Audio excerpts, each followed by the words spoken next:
Baghdad once woke gently each morning, wrapped in the soft colors of dawn and the steady sound of the river. Markets opened slowly, voices greeting one another with familiar warmth. Children learned letters, elders shared stories, and time seemed patient. The city believed it was protected by history, faith, and walls that had endured centuries of change and challenge. The royal family lived at the center of this belief. They were symbols more than people, distant yet deeply tied to daily life. Their presence suggested order and continuity. When people struggled, they still trusted that the city itself would endure, because Baghdad always had. That trust felt natural, almost unbreakable, like breathing. Far away, the Mongols moved across the land with quiet determination. Their name arrived first as rumor, carried by traders with tired faces and careful words. They spoke of cities falling quickly, of discipline sharper than fear. Still, many in Baghdad listened politely and returned to routine, certain distance would soften danger. Within palace walls, advisors debated. Some urged caution, others confidence. Pride rested heavily on tradition. The royal family believed negotiation could preserve peace, as it had before. Gifts could be sent, promises exchanged. The city's past victories whispered reassurance, dulling the sharp edge of warning. Ordinary people felt something different. Mothers watched the horizon longer. Merchants stored goods instead of displaying them. Prayer became quieter but more frequent. The problem was simple and human: how does one prepare for something unimaginable without losing the life already being lived? Days passed with unnatural calm. The river flowed as always. Birds crossed the sky without concern.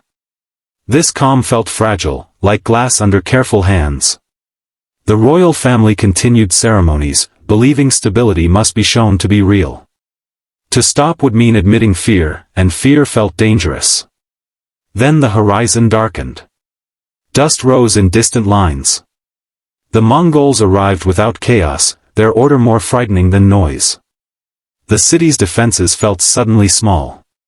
Panic spread unevenly, some running, some freezing, some praying where they stood.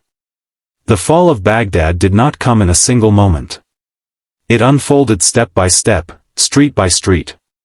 Resistance broke quickly. Fires rose, then silence. The royal family was taken with restraint, separated from power but not from dignity, yet. Their fate was no longer theirs to shape. Captured, they were led away from familiar halls. Time slowed. Every footstep echoed. They noticed details once ignored: stone patterns, shifting light, breath. In loss, awareness sharpened painfully. This was the beginning of the horrifying fate to come, though it did not yet show its full shape. The city held its breath, unaware how deeply history was about to be rewritten. The Mongols ruled through certainty, not hesitation.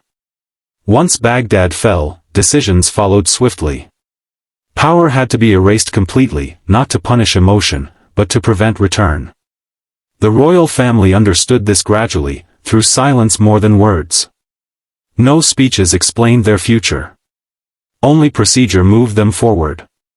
They were kept together at first. Familiar faces became anchors in a world stripped bare. Status meant nothing now, yet shared memory remained. They spoke quietly, not of rescue, but of past mornings, gardens, laughter. Remembering became a form of resistance against forgetting themselves. Outside, the city changed shape.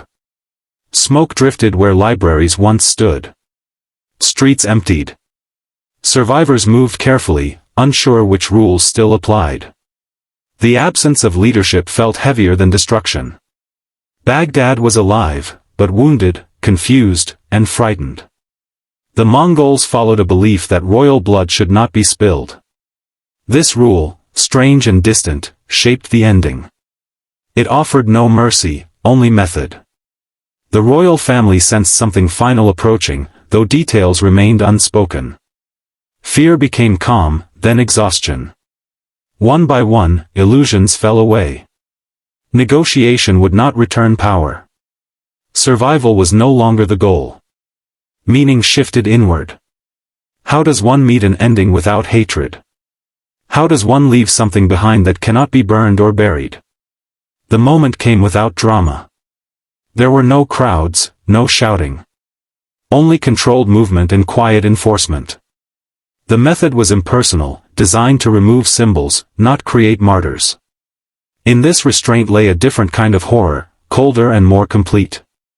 As it ended, the royal family disappeared from history in a single controlled act. No blood marked the ground, yet a lineage ended. The Mongols moved on, their task finished. The city did not immediately understand what had been lost. News spread slowly, in fragments. When it became clear, grief arrived without direction. There was no body to mourn, no leader to curse or follow. Only absence. People gathered quietly. Some wept. Others stared at the river, searching for reflection. The problem now was survival without anchors.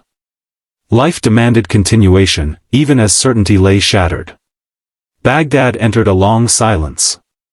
The horrifying fate of its royal family became a shadow over every decision, reminding everyone how quickly the unthinkable could become real. Time passed, though it felt altered. Days stretched strangely, nights arrived too soon. The Mongols ruled briefly, efficiently, then shifted focus elsewhere. They left behind a city that no longer trusted permanence.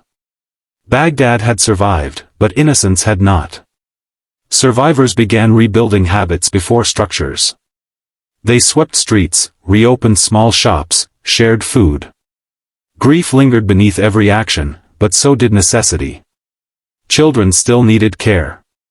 Elders still told stories, though their voices carried weight now. The memory of the royal family changed shape. They were no longer rulers, but symbols of a lost world. People spoke their names softly, not with anger, but with sadness. Their fate became a lesson whispered, not shouted. The gentle twist arrived slowly. Without a ruling family, communities leaned on one another. Decision-making became local, shared. Responsibility spread outward instead of downward. In loss, a different strength began to form. Baghdad's identity shifted from grandeur to endurance. Knowledge survived in hidden texts, in memory, in teaching. Faith adapted. Hope no longer rested in walls or bloodlines, but in human connection. The horror did not vanish, but it no longer controlled every thought. It settled into history, a warning carried forward. People learned to live beside it, not inside it. Stories of the Mongols grew less monstrous and more complex. Fear softened into understanding. They were not demons, but humans shaped by belief and discipline, just as Baghdad had been shaped by tradition and pride. This understanding did not excuse destruction, but it allowed healing to begin. Anger slowly released its grip. Sorrow remained, but it was shared. The city breathed again.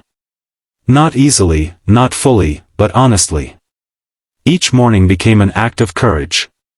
The royal family was gone, but Baghdad endured, changed forever, yet still alive. Years later, the river still flowed. Children born after the fall listened to stories of a city once ruled by a royal family. They imagined palaces, ceremonies, certainty. These stories felt distant, almost unreal, like dreams from another life. Elders told the truth gently. They spoke of pride and beauty, but also of warning signs ignored. The horrifying fate of Baghdad's royal family became a lesson about listening, humility, and change. The city learned to honor the past without clinging to it. Memorials were simple, private. Grief no longer needed spectacle. Memory lived in words, habits, and care. Baghdad found a quieter strength. It was no longer the center of an empire, but it became a home again. Markets returned. Laughter slowly followed. The ending was not triumphant, but grounded. Life continued with awareness. People understood now that power was fragile, but kindness could endure. The Mongols passed into history. The royal family passed into memory. Baghdad remained, scarred but breathing. This is how the story settles, not with shock alone, but with understanding. Horror became knowledge, loss became guidance. And in that transformation, Baghdad reclaimed something deeper than rule. It reclaimed its humanity.